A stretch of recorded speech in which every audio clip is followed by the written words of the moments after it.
우리는 예레미야 말씀을 오랫동안 묵상을 했습니다.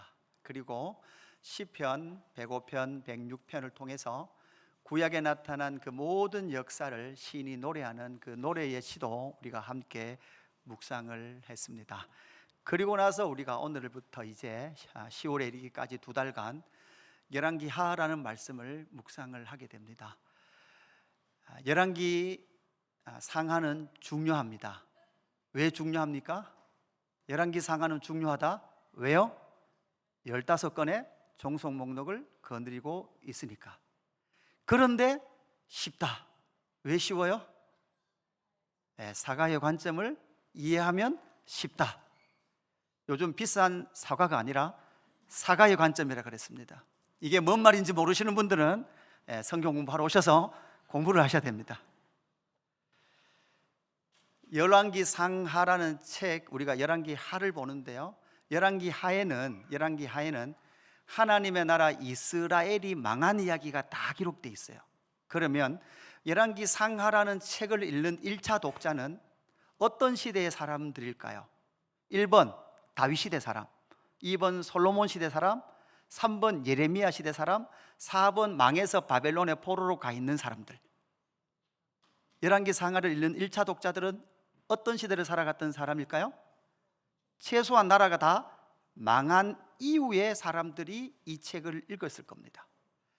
바벨론의 포로로 가 있는 사람들도 이 책을 읽었을 거고, 70년이 차서 예루살렘으로 돌아온 사람들도 이 책을 읽었을 것입니다. 그러면 우리는 분명한 답이 나오죠. 열왕기 상하라는 책을 왜 기록했을까요? 여러분, 하나님의 나라가 망했죠. 망하고 나면 여러분 무슨 질문합니까? 왜 망했습니까? 라는 질문을 하겠죠. 왜 망했습니까? 라고 질문하는 바벨론에 가 있는 하나님의 백성들, 그리고 70년이 지나서 본토로 돌아왔지만 그들이 기대했던 회복의 모습이 등장하지 않는 그 시대를 살아갔던 사람들이 읽었던 책이 무슨 책이요? 열왕기 상하라는 책입니다. 그래서 열왕기 상이라는 책은 22장 중에서 11장이 솔로몬 이야기입니다. 솔로몬이 전반부는 통치를 잘하죠. 그러나 후반부에 그가 배교를 하고 솔로몬이 죽고 나면 여러분 남북이 갈라집니다.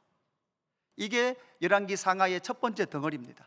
그리고 열왕기 상하의 중간에 두 번째 덩어리는 하나님의 나라, 하나님을 섬겨야 될 이스라엘 백성들이 바알과 아세라를 아예 대놓고 국교화하고 섬겼던 시대가 바알과 아세라 시대입니다. 이것이 두 번째 이야기입니다. 하나님의 백성들이 바알과 아세라 우상을 섬기니까 결론은 어떻게 될까요? 따라합시다. 망한다. 그래서 북이스라엘이 721년에 아수르에 망하고 남유다가 130-140년 더 가고 BC 587, 586에 바벨론에 망하는 그 역사를 지금 기록하고 있는 것이 열왕기 상하라는 책이에요. 자, 이 책을 한 그림으로 보면 물고기 한 마리가 등장하는데 약간 다이어트를 해서 날씬한 물고기가 됐어요. 여러분 보시면 첫 번째 머리 부분은 솔로몬 이야기와 남북이 갈라지는 이야기예요. 그리고 나서 물고기 몸통에는 이 나라가 왜 망했는지에 대해서 북이스라엘의 아합 이야기. 여러분, 아합 그러면 생각나는 여인, 따라와야 될 여인이 한 명 있죠. 누구죠? 아합의 아내 이세벨. 그리고 아합과 이세벨의 맞은편에 하나님의 뜻을 전했던 선지자 누구? 엘리야와 엘리사. 이 이야기가 저 몸통 전체를 이루고 있는 거죠. 그래서 오늘 우리가 읽었던 열왕기 하가 와도 아직 누가 등장하는가 하면 엘리야가 아직 등장합니다. 그리고 꼬리 부분은 무슨 사건이죠? 북이스라엘이 아수르에 망해요. 그리고 남유다가 조금 더 가더니 바벨론에게 망합니다. 망하는 시대를 살아갔던 사람이 누구예요? 예레미야예요. 남유다가 다 망하는 것을 모두 다 목격한 사람이 눈물의 선지자 예레미야가 되고, 포로지에 가서 포로 귀환 때까지 살았던 사람이 다니엘, 에스겔. 이 다니엘, 에스겔이 사실은 어떤 책을 읽었을 가능성이 많아요? 열왕기 상하. 그리고 70년이 차서 바벨론에서 본토로 돌아온 사람들이 과연 하나님의 나라가 왜 망했을까라는 것에 대한 질문을 할 수밖에 없었다는 거죠. 그러면서 열왕기 상하라는 책을 읽고 있는 1차 독자들은 하나님의 나라가 망한 이 사실을 우리는 시편 106편을 묵상했죠. 시편 106편에 보면 6절에 이런 말씀이 있습니다. 6절에 우리가 우리의 조상들처럼 범죄하여 사악을 행하며 악을 지었나이다. 여러분, 이게 시편 106편이 역사시라 그랬잖아요. 구약의 이스라엘의 모든 범죄를 회개하면서 하나님 앞에 노래하는 시가 106편인데, 그 106편의 시를 시는 기록을 하면서 이스라엘 백성들이 지었던 죄를 그들의 죄라고 말하지 않고 누구의 죄라 그래요? 우리의 죄라 그래요. 우리의 죄. 이걸 그대로 우리에게 적용해 보면 구약 이스라엘 백성들이 범죄하고 우상 숭배했던 것은 그들의 죄가 아니라 사실 그들이 우상 숭배했던 것처럼 신약 시대를 살아가고 있는 저와 여러분도, 아니 범죄한 하나님을 떠났던 첫 번째 아담 아래에 있었던 모든 군상은 그냥 두면 스스로 뭐를 만들어낼까요? 우상을 만들어내 섬기는 존재다. 결국 여러분, 그 모든 이스라엘 백성들의 죄에 누구도 같이 포함되어 있어요. 우리도 함께 포함되어 있다라는 것을 시편 시인이 노래하듯이 우리도 노래를 해야 되는 거예요. 우리가 우리의 조상들처럼 범죄하여 사악을 행하며 악을 지었나이다. 이것처럼 오늘도 하나님의 말씀을 대하는 태도, 하나님, 우리 안에도 우상이 있고 우리를 그냥 두면 우리는 스스로 우상을 만들어내 섬기는 존재이다라는 사실을 오늘 본문을 통해서 우리는 확인해 가야 합니다. 오늘 본문인 열왕기 하도 어떻게 시작합니까? 1절에 보니까 아합이 죽은 후에 이렇게 되어 있어요. 아합이 죽은 후에. 여러분, 아합은 어떤 인물이었습니까? 여러분, 아합 이전에 한 인물도 나오는데요, 열왕기 하가 시작되는 1장 1절 그 바로 직전에 보면 열왕기 상 22장 마지막 본문이 나오거든요. 거기 한번 보세요. 이렇게 돼 있어요.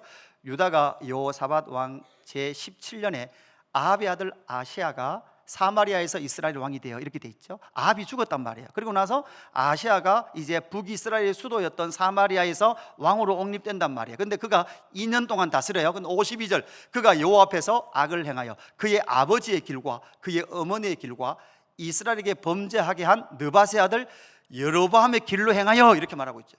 여러분, 구약이 열왕기 상하를 묵상해 보면 다윗의 길이 있고 여로보암의 길이 있어요. 다윗의 길은 무엇입니까? 따라합시다. 하나님이 왕이시다. 반대로 여로보암과 아합과 이세벨의 길은, 따라합시다, 내가 왕이다. 하나님이 왕이시냐, 내가 왕이냐? 아니, 목사님 바알을 섬겼으니까 바알이 왕이 아닌가요? 여러분, 바알이 왕이 아닙니다. 여러분, 우상은 내가 우상을 섬기는 게 아니라 가만히 보면 우상이 나를 잘 섬겨줘야 돼요. 이 말 무슨 말 이해되십니까? 복채 20만 원 넣어서 갓바위 갔다 와서 절하고 나면 그 갓바위 신이 내 자식을 좋은 대학에 보내줘야 돼요. 이게 인간이 만든 좋은 신이란 말이에요. 이 모든 신은 인간이 만들어내서 인간이 신을 섬기는 게 아니라 신이 인간을 섬김으로 말미암아 여러분, 인간의 왕이 누가 되는 거예요? 자기 자신이 되는 거예요. 그래서 여로보암은 여호와를 안 섬긴 게 아니에요. 여호와를 섬기지만 비슷하게 섬겼어요. 다른 말로 하면 교회도 다니고 자기가 하고 싶은 대로도 살고, 이것처럼 하나님의 왕권을 거부하며 살았던 것이 이스라엘 백성들이었고, 바알과 아세라를 섬겼던, 여러분, 아합이 죽으면 악이 끝날 것 같았지만 아합의 아들도 뭐 하더라는 거예요? 그의 아버지의 길, 어머니의 길을 가더라라는 것이죠. 이 상황 가운데서 한 사람이 등장합니다. 이 한 사람이 누군가요? 우리가 잘 아는 엘리야라는 사람입니다. 엘리야 사역의 오늘 거의 마지막 부분입니다. 엘리야라는 사람이 등장하는데 어떤 상황 가운데 등장합니까? 아합과 이세벨의 아들 아시아 왕이 난간에서 떨어졌어요. 난간에서 떨어져서 병들었는데 그 병이 죽게 될 만큼 심한 병이에요. 오늘의 적용이 뭐예요? 높은 베란다에 올라가지 말자, 이렇게 하시면 안 되고, 그죠? 왜 그런지 몰라요. 왜 그런지 모르겠는데 베란다에서 떨어졌는데 그 떨어진 것 때문에 병들었고 그 병이 아마 심각했던 것 같아요. 그렇게 해서 이 아시아 왕이 우상에게 자기가 어떻게 되겠느냐라는 것을 물어보러 가는 길 가운데 하나님께서 7절 이런 사람 그죠? 왕이 그에게 이르되 올라가서 너희를 만나 이 말을 너희에게 한 그 사람은 어떤 사람이냐 있더냐 이렇게 말하거든요. 여러분 이 말씀을 보면서 이 아시아 왕이 사람을 보내서 우상 바알세불에게 물어보라 이렇게 했는데 가는 길에 엘리야가 등장해서 너는 죽는다, 너는 그 침상에서 못 내려오고 죽는다 라고 아시아 왕에게 말을 하거든요. 그렇게 말한 사람이 누구냐? 그 사람이 누굴까요? 엘리야예요. 그래서 오늘은 그 사람은 어떤 사람일까?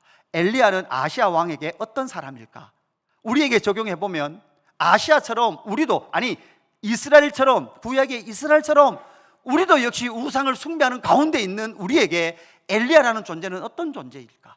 엘리야라는 사람은 어떤 사람일까라는 것을 우리는 오늘 본문에서 찾아야 합니다. 첫 번째, 그는 어떤 사람일까요? 우리 안에 있는 우상을 발각시키는 사람입니다. 지금 북이스라엘 왕이었던 아시아에게 일어난 일은 다락 난간에서 떨어졌다 그랬어요. 위기에 처했습니다. 그런데 그는 누구에게 자기의 운명을 물어보려고 사람을 보냅니까?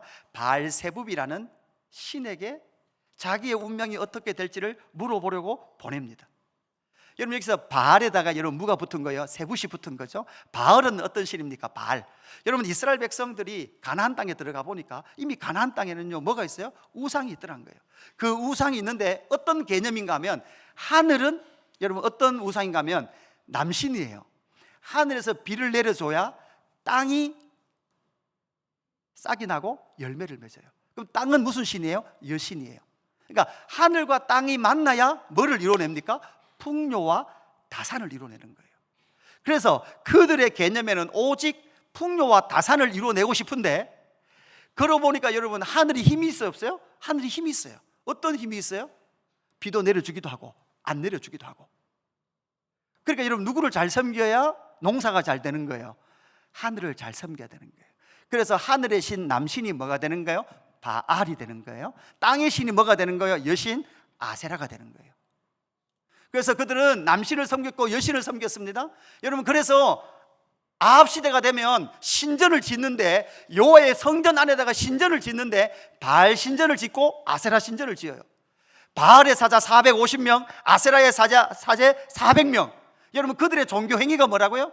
그들의 종교 행위가 집단 성관계란 말이에요. 집단 성관계를 해야만 여러분 뭐가 오는 거예요? 이 땅에 풍요와 다산이 오는 거예요. 이게 그들이 가지고 있었던 우상이에요. 그런데 거기에다가 세붓이 붙었어요. 세붓은 파리의 신이에요. 파리의 신. 남신이긴 한데 파리의 신이고, 이 파리의 신은 치료의 신이에요. 치료의 신. 그러니까 치료의 신에게 찾아가서 자신의 운명을 묻고 있는 아시아 왕에게 하나님은 누구를 등장시킵니까? 엘리야를 등장시키는 거죠. 결국 이스라엘 백성들이 추구했던 것이 무엇입니까? 수단과 방법을 가리지 않고 내 삶의 평안과 풍요와 다산이었습니다. 그들이 여호와를 섬기지 않은 것은 아닙니다. 그러나 그들의 삶의 문제가 일어날 때마다 여호와를 섬기는 것보다는 다른 신을 섬기는 게 더 좋아 보였습니다. 이거 그대로 우리에게 적용해 볼까요? 여러분 하나님 믿고 예수님 믿으니까 여러분의 삶이 정말 번성했습니까?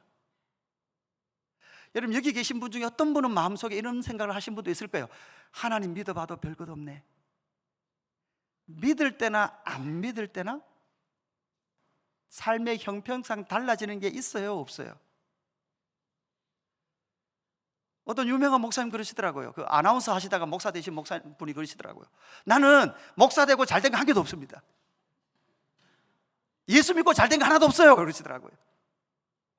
여러분 이 말은 하나님을 믿든 예수를 믿지 않든 우리의 삶의 형편과 처지로 보면 그 속에서 명확한 규칙이 있을까요 없을까요? 없다는 거예요.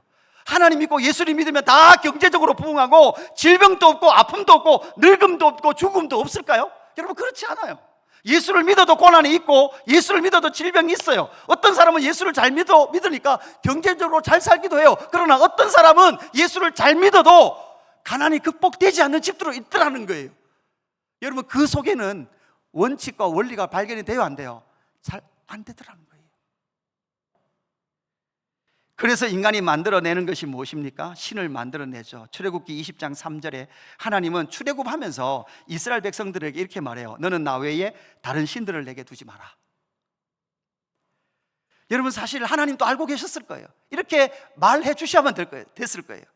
여러분, 여기서 나 외에 다른 신을 내게 두지 말라라고 말씀하실 때 사실은 나 외에 다른 신은 있다는 말이에요? 없다는 말이에요? 없다는 말이에요. 없는데 인간은 뭐 하더라는 거예요? 우상을 만들어 내더라는 거예요. 왜요? 내가 보기 좋은 것, 내 눈에 보암직하고 먹음직한 것들을 평소에 보고 살면서 그것을 누리기 위하여, 내 육신이 보는 그것을 보기 위하여 우리의 시선이 언제나 보암직, 먹음직한 것에 머물러 있는 결론이 여러분 뭡니까? 우상을 만들어 냅니다. 요즘은 더 어려운 게 뭐예요? 요즘은 SNS가 너무 발전을 해서요, 다른 집이 뭐 먹고 사는지 다 알아요. 부부가 어디 가서 맛있는 식당 가서 먹는지를 알아요. 그걸 보면 속에서 올라와요. 그죠? 남편을 보면 너는 만연인가 이거? 그죠? 입으로 밥만 쳐드시냐? 여러분, 남유다가 망할 때 마지막 왕 누구의 눈이 뽑힙니까? 시드기야의 눈이 뽑히는 그 이미지를 잘 생각해 보십시오. 그냥 그 시드기야 한 사람의 눈이 뽑혔다는 게 아니라 구약 모든 이스라엘 백성들이 늘 뭐만 했다는 거예요? 내 육신의 눈에 보기 좋은 것만 추구하면서 내 눈에 보기 좋은 것을 얻기 위하여 끊임없이 그들은 수단과 방법을 가리지 않고 뭐 했다는 거예요? 우상을 만들어 냈다는 거예요. 이게 구약의 결론입니다. 구약 이스라엘 백성들의 결론이는 거예요. 그곳에 누가 등장합니까? 엘리야가 등장합니다. 엘리야가 등장하면 뭐가 발각돼요? 아시아 왕 안에 있는 이스라엘 백성들 안에 있는 여호와 하나님을 섬기지 않고 스스로 만든 우상이 발각이 되는 거죠. 그 사람은 어떤 사람입니까? 두 번째 우상 숭배의 결과를 선포하는 사람입니다. 우상 숭배한 아시아의 아버지 아합의 아들이었던 이 아시아는 우상 숭배의 위기 가운데 그는 죽음을 만났습니다. 그리고 치료의 신인 바알세불에게 찾아갑니다. 앞에서 말씀드렸듯이 하나님을 섬기지만 출산은 삼신할매, 입시는 갑바위, 결혼은 사주팔자. 그러니까 여러분, 이게 여기 계신 분 중에 설마 뭐 갑바위 가신 분 계십니까? 계시겠습니까? 뭐 출산 때문에 삼신할매를 모시고 계신 분이 계시겠습니까? 자식 결혼시킨다고 저 범호동 가서 물어보신 분이 계시겠습니까? 안 계시죠. 그런데도 불구하고 원리는 자꾸 뭐가 돌아가는 거예요? 내가 하나님 잘 섬기면 우리 자식 좋은 대학 가겠지. 하나님 앞에 특별헌금 한 500만 원 하고 특세 한 40일 하면, 그죠? 저처럼 대구에서 제일 좋은 대학에 갈 정도에서 서울에 제일 좋은 대학으로 보내주지 않을까? 그런 건 없습니다, 여러분. 저는 대구에서 제일 좋은 대학을 갈 실력밖에 안 된 사람이에요. 안 웃으시네. 대구에서 제일 좋은 대학이 어딘지 모르시는 분들이 많으신 것 같아요. 3절 후반절부터 이런 말씀이 나옵니다. 이스라엘에 하나님이 없어서 너희가 에글론의 신 바알세불에게 물으러 가느냐. 지금 엘리야가 하는 말이에요. 이스라엘에 하나님이 있습니까 없습니까? 있을까요 없을까요? 지금 이스라엘 하나님께 계실까요 안 계실까요? 계세요. 그런데 이스라엘 백성들을 그걸 인정해요 안 해요? 인정 안 하는 거예요. 여러분, 여러분이 인정하든 안 하든 하나님은 계십니다. 여러분 아무리 부정해도 하나님은 계세요. 네. 내가 믿어드리든 안 믿어드리든 그건 여러분의 자유예요. 하나님은 계십니다. 여러분, 우상은 있을까요 없을까요? 사실은 없습니다 해요. 없는 거예요. 없는데 여러분 만 거예요. 인간이 만들어 놓은 거예요. 그 신이에요 아니에요? 신 아니에요. 여러분이 아무리 신으로 인정해도 그건 신 아니에요. 하나님이 있습니다. 그런데 그들은 하나님이 없다고 말합니다. 하나님이 안 느껴진다고 말합니다. 그러면서 그들이 만든 신 바알세불을 찾아갑니다. 여러분, 이 바알세불이 언제까지 있었을까요? 여러분, 예수님 시대에 와도요, 예수님이 귀신을 쫓으니까 뭐라 그래요? 네 바알세불 힘입어서. 여러분, 그게 약간 발음이 다르거든요. 여긴 파리의 신이라 그러면 조롱하는 말이에요. 똥파리의 신, 이렇게 말하는 거예요. 신을 비껴면서 예수님에게 너 귀신 쫓아내니까 네가 바알세불의 아들이냐, 네 똥파리의 자식이냐, 이렇게 예수님을 비꼬는 말이란 말이에요. 그 말이.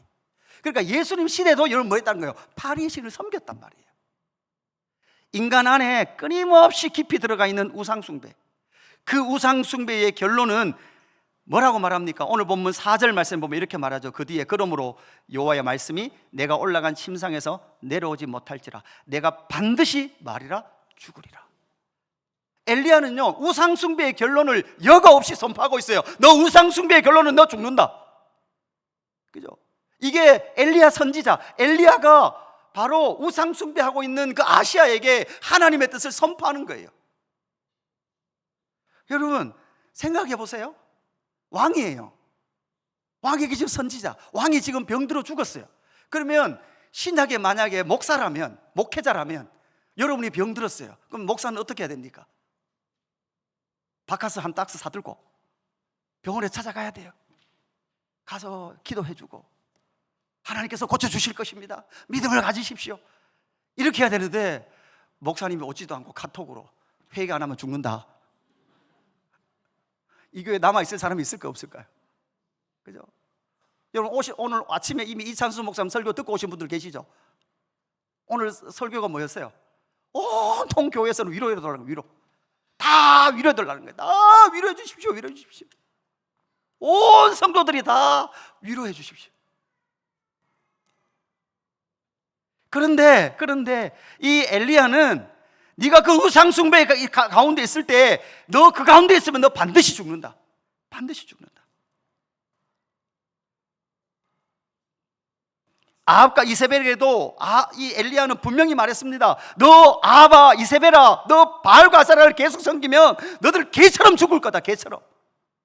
정말 그들이 어떻게 죽었어요? 그 죽음의 현장에는 개들이 늘 등장했어요. 그죠? 아합의 피를 핥아먹고 이세벨의 시체를 핥아먹는 그런 개 같은 죽음을 보여주시죠.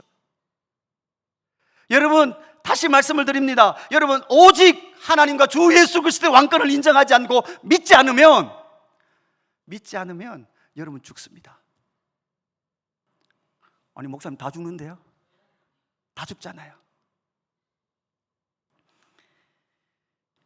여러분 다 죽을까요? 천국도 여러분 살아서 가고요 지옥도 살아서 갑니다. 그런데 영원한 불못은 영원한 사망이에요. 생명의 천국은 영생인 줄로 믿습니다. 여기서 알아야 될 게 있어요. 여러분 이 땅에서는 다 판가름이 날까요 안 날까요? 이 땅에서는 원리와 원칙을 찾기가 어려워요. 때로는 표시가 잘 안 나요. 그러나 명확하게 표시날 때 있어요. 언제요? 영원한 그곳에는. 이번 주에 장례식이 있어서 제가 거지 나사로와 부자 비유를 설교했어요. 이 땅에서는요 누가 천국 간 것 같아요? 부자가 천국 간 것 같아요. 장례식이 화려했어요. 그러나 거지 나사로의 죽음은 아무도 신경 쓰지 않았어요. 그러나 그 비유를 통해서 하시는 말씀이 뭡니까? 천상과 이 지옥은 명확한 구름이 있어서 이 땅의 삶의 믿음을 통하여, 그리고 선지자가 하는 말, 선지자가 지금 누구예요? 엘리야가 너 우상 숭배하면 뭐한다? 죽는다. 그리고 우상은 없다. 하나님 믿어라 라는 말을 믿어야만 여러분 어디 갈 수 있는 겁니까? 영원한 천국에 가게 될 줄로 믿습니다. 반드시 죽는다라는 말을 듣는 순간 여러분 생각나야 될 성경 구절이 있죠. 여러분 어디입니까? 창세기 2장 17절이에요. 선악을 알게 하는 나무의 열매는 먹지 말라. 내가 먹는 날에는 어떻게 된다? 반드시 죽는다. 하나님은 선악과를 주시면서 너 이거 먹으면 반드시 죽는다고 했어요. 결국은 첫 번째 아담이 선악과를 먹음을 통해서 여러분 뭐처럼 되고 싶어서 먹었습니까? 하나님처럼 되고 싶어서 먹었습니다. 그래서 여러분 우리의 신앙의 위기가 언제 오는가 하면 내 계획과 내가 하고 싶은 것과 내가 살고 싶은 삶이 있는데 그것이 관철되지 않고 무너질 때 우리는 침륜에 빠지는 거예요. 그러니까 하나님께 기도했어요. 기도했는데도 불구하고 내가 원하는 삶으로 삶이 이루어지지 않아요. 그러니까 많은 거예요. 절망하는 거예요. 하나님을 떠나는 거예요. 하나님 없구나. 하나님 없구나. 어떤 분이 그러시더라고요. 예수님의 제자들이 순교당하는 장면을 보면서 당신의 제자도 지켜주지 않는 스승을 어떻게 믿습니까? 나는 예수를 믿을 수 없습니다 라고 교회를 떠나더라고요. 인간이 찾아낸 원리는 결국은 나라는 존재의 번영과 성공을 위해서는 우상을 만들고 그 우상이 나를 잘 섬겨줌을 통해서 내 삶의 문제가 해결되기를 바랬던 것이 인간이 만들어낸 우상, 하나님처럼 되고 싶은 것이었습니다. 그러나 여러분, 하나님처럼 되는 것이 아니라 하나님은 하나님이시요 우리는 그의 피조물인 줄로 믿습니다. 나의 뜻대로 되는 것이 아니라, 따라합시다, 하나님이 왕이십니다. 하나님이 주권자이십니다. 신약에도 이 말씀이 나와요. 로마서 8장 12절, 그러므로 형제들아 우리가 빚진 자로 돼 육신에게 져서 육신대로 살 것이 아니니라. 너희가 육신대로 살면 반드시 어떻게 된다고요? 죽을 것이로되. 여기서 육신대로 산다는 게 그거예요. 시드기야가 자기가 보고 싶은 대로, 내 인생도 내가 계획한 대로 다 돼야 된다는 그 생각. 여러분, 우리의 삶 가운데는요, 이해할 수 없는 수많은 일들이 일어납니다. 아니, 예수님을 믿어도 수많은 일들이 일어나죠. 우리 금요 기도회 때 하박국 선지서를 봤습니다. 하박국 선지자가요, 하나님한테 하는 질문이 이거예요. 하나님께서 일하시는 방법이 마음에 안 들어요. 왜? 하나님은 바벨론이라는 세상 나라를 세워서 누구를 망하게 하거든요. 남유다를 망하게 하거든요. 그러니까 하박국 선지자 입장에서는 하나님의 일하시는 스타일이 마음에 안 드는 거예요. 여러분, 물어봅시다. 여러분 인생 가운데 일하시는 하나님의 스타일이 마음에 듭니까, 안 듭니까? 이때까지 여러분 삶 가운데 일하셨던 하나님이, 하나님의 일하신 스타일이 마음에 들어요, 안 들어요? 안 드신 분 꽤 계시네. 저도 14년 동안 예수 그림교회가 오면서 이 교회조차도 하나님 꼭 이루셔야 됩니까? 여러분, 성도님 여러분의 삶을 보면 저도 새벽에 기도할 때 그런 마음이 올라와요. 하나님, 이 집사님 가정에 하나님 꼭 그러셔야만 됩니까? 이 질문이 올라온다고요. 올라온다고요.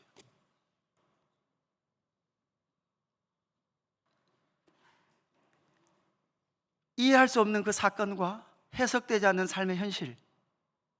그런데 우리는 끊임없이 내 삶에 일어나는 그 문제와 사건들이 내가 뜻하는 대로 해결되고 이루어지기를 원하는 그 생각이 사실은 육신의 생각이란 말이에요. 그 육신의 생각대로 살면 반드시 뭐 한다고요? 죽는데요. 그리고 그 다음에 어떻게 이 말씀이 이어갑니까? 영으로서 몸의 행실을 죽이면 살리니. 영이 뭡니까? 성령이에요. 성령님께서 무엇을 통해서? 말씀을 통해서 우리에게 하시는, 여러분, 엘리야가 지금 시대에 어디 있습니까? 엘리야는 말씀인 줄로 믿습니다. 이 말씀이 엘리야 역할을 해서, 선지자적 역할을 해서 뭐를 죽이는 거예요? 우리의 몸의 행실을 죽이는 거죠. 14절 같이 읽습니다. 시작. 무릇 하나님의 영으로 인도함을 받는 사람은 곧 하나님의 아들이라. 아멘. 육신의 눈으로 원리를 찾아내는 것이 아닙니다.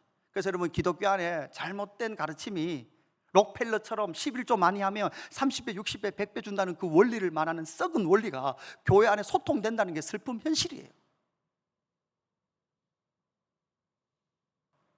자신의 똑똑함, 자신의 지성과 자신의 그 지적 모든 생각으로 하나님의 주권을 파악할 수 있다는 그 교만을 우리는 버려야 합니다.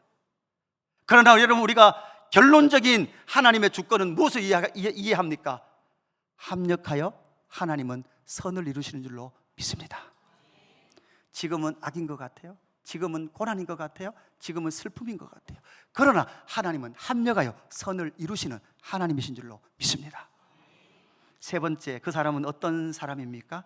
우상 숭배의 해결의 길을 여는 사람이었습니다. 엘리야라 그랬죠. 여러분, 엘리야는 대단한 능력이 있었던 사람이에요. 열왕기상 17장부터 등장하는데 이미 등장한 지가 오래됐어요. 성경에도 이미 그 전에 등장을 했습니다. 3년 6개월 동안 비도 멈췄던 사람이에요. 갈멜산 전투에서 450대 1로 맞짱 떠서 이긴 사람이에요. 그 승리 이후에도 이세벨이 자기를 죽이겠다는 살해 협박 속에서 또한 반대로 한없이 약해졌던 사람이에요. 그래서 호렙산까지 도망했고 호렙산에서 하나님을 만난 사람이죠. 그런데 이 사람의 정체와 모습을 이 성경 열왕기하 이제 1장인데 2장만 되면 2장 되면 이제 엘리야가 승천하고 없어지거든요. 승천하기 직전에 엘리야의 모습을 우리에게 알려줍니다. 8절 모습을 이렇게 말씀하고 있죠. 그들이 그에게 대답하되 그는 털이 많은 사람인데 허리에 가죽띠를 띄었더이다 하니 왕이 이르되 그는 디셉 사람 엘리야로다. 그러니까 모습이 털이 많고 허리에 가죽띠를 띄고 있대요. 이 힌트를 여기에서, 그것도 엘리야 사역의 마지막 장면에서 엘리야의 모습을 살짝 보여줘요. 그리고 나서 이 엘리야에 대한 예언이 어디에 나오는가 하면 구약 성경의 마지막 성경인 말라기에 가장 마지막 절에 보면 이런 내용이 나와요. 보라, 여호와의 크고 두려운 날이 이르기 전에 내가 선지자 누구를 보낸다고요? 엘리야를 보내겠다. 엘리야를 보내겠다 하면서 여러분 뭐요? 구약문을 닫아요. 그리고 400년이 지나고 마태복음을 열면 마태복음 3장 1절, 그때의 세례 요한이 이르되 유대 광야에서 전파하여 말하되 이 요한은 낙타 털옷을 입고 허리에 가죽띠를 띠고 음식은 메뚜기와 석청이었더라. 여러분, 요 세례 요한의 모습이 꼭 누구의 모습이에요? 엘리야의 모습이란 말이죠. 그래서 구약과 신약을 하나님은 엘리야로 엮어냅니다. 이어내시는 거예요. 여러분, 이 엘리야가 와야만 누가 오십니까? 여러분, 마태복음 11장 13절, 모든 선지자와 율법이 예언한 것은 요한까지니 만일 너희가 즐겨 받을진대 오리라 한 엘리야가 곧 누구라고요? 이 사람이에요. 누구? 세례 요한이었단 말이죠. 세례 요한이 와야만, 구약에서 세례 요한이 뭐 있습니까? 기름 부었거든요. 그러니까 세례 요한, 아니요, 엘리야가 와야만 기름 부을 수 있는 거예요. 그래서 엘리야인 세례 요한이 와서 누구에게 기름을 붓습니까? 예수님에게 기름을 부을 때 하늘이 열리고 이는 내 아들이요 내 기뻐하는 자라라고 말씀하신 하나님의 아들의 이 땅에 오심의 길을 열었던 사람이 누굽니까? 바로 세례 요한 엘리야였던 거예요. 여러분, 그 엘리야가 사막의 길을 열듯이 400년이라는 그 암흑의 시간을 열듯이 그가 열 때에 누가 오십니까? 예수 그리스도가 오셨습니다. 예수 그리스도가 오셔서 무슨 문제를 해결했습니까? 반드시 죽으리라. 그 죽음의 문제를 우상 숭배로 말미암아, 하나님의 왕권을 거부한 우상 숭배로 말미암아 하나님과 우리의 관계가 여러분 단절된 게 그게 뭐예요? 죽음이에요. 허물과 죄로 죽었던 우리는 이미 뭐 했어요? 죽었어요. 죽어 있었단 말이에요. 뭐가? 영혼이 죽어 있었어요. 육체는 살아 있었는 것 같지만 아니에요. 영혼은 죽어 있었단 말이에요. 그래서 하나님을 뭐라고 부를 수 없습니까? 아버지라고 부를 수 없었습니다. 그래서 바울은 로마서 8장 15절 이후에 이렇게 말씀을 이어갑니다. 너희는 다시 무소하는 종의 영을 받지 아니하고 양자의 영을 받았으므로 우리가 하나님을 뭐라고 부른다고요? 아빠, 아버지라고 부르는 줄로 믿습니다. 자녀이면 또한 상속자, 곧 하나님의 상속자요 그리스도 함께한 상속자니 우리가 그와 함께 영광을 받기 위하여 고난도 함께 받아야 할 것이니라. 여러분, 이 말씀이 이렇게 이어지는 거예요. 자, 여기에서 여러분 보십시오. 이미와 아직 사이에 예수 그리스도를 믿는 오늘의 삶 가운데서도 성도의 삶 가운데는 고난이 있습니까? 없습니까? 고난이 있습니다. 고난이 있어요. 누가 예수 믿으면 고난이 없다고 말합니까? 여러분, 그거 성경에서 가르침이 아닙니다. 예수를 믿어도 고난이 있는데 예수를 믿고 난 이후의 고난은 무엇으로 해석될 수 있습니까? 그죠? 그와 함께 우리도 뭐 받기 위하여? 영광을 받기 위한 여정이란 말이에요. 분위기가 별로 안 좋네요. 그래도 고난은 싫죠. 고난이 없었으면 좋겠죠. 여러분, 그렇지 않습니다. 그래서 여러분, 여러분의 삶 가운데 있었던 고난을 영원하신 하나님의 영광의 자리로 이끌어 가시는 하나님의 인도로 해석하지 않으면 여러분 끝까지 여러분 안에는 원망으로 남아있을 거예요. 그러시더라고. 하나님 그때 왜 그 사건 안 막아주셨어요? 이 원망으로 자리 잡고 있더라고요. 그 사건이 있었기에 저와 여러분이 오늘 이 자리에 앉아 있는 줄로 믿습니다. 그 사건이 있었기에 하나님 앞에 두 무릎을 꿇고 두 손을 들고 항복하신 줄로 믿습니다. 아니면 우리의 고집이 얼마나 센지 절대 하나님의 주권을 인정하지 않기 때문에 그러합니다. 사랑하는 성도 여러분, 우리가 육체의 장막이 벗겨지는 그날까지는 이 고난이 끊어지지 않을 거예요. 그러나 여러분, 이 고난을 통하여 하나님의 영광을 기억하십시오. 영원한 영광이 우리를 기다리고 있는 줄로 믿습니다. 여러분, 예수 그리스도를 믿음으로 말미암아 우상 숭배의 모든 죄악의 문제는 예수께서 책임지시고 우리를 의롭다 하신 줄로 믿습니다. 그래서 다시 우리는 우상 숭배로 돌아갈 수 없습니다. 육신의 행실을 죽으십시오. 그리고 성령의 인도를 받으십시오. 그 성령의 인도는 말씀의 인도입니다. 말씀이 우리를 날마다 이끌어가게 하는 저와 여러분의 삶이 되기를 주님의 이름으로 축복합니다. 우리 이 찬양 할까요? 주 예수 나의 소망입니다. 좀 길기는 합니다. 그러나 여러분 3절의 가사가 이래요. 언약된 아침 장사단 몸에 부활의 호흡이 시작됐습니다. 할렐루야. 예수 그리스도의 생명이 저와 여러분의 생명된 줄로 믿습니다. 찬양하겠습니다. 망의 수렁 가운데 주님께 갈 수 없던 우리 어둠 밤중에 하늘을 향해 주의 이름 나부. 우리 다시 한 번 더 고백할까요? 깊은 절망에 수렁 가운데 주님께 갈 수 없던 우리 어둠 밤중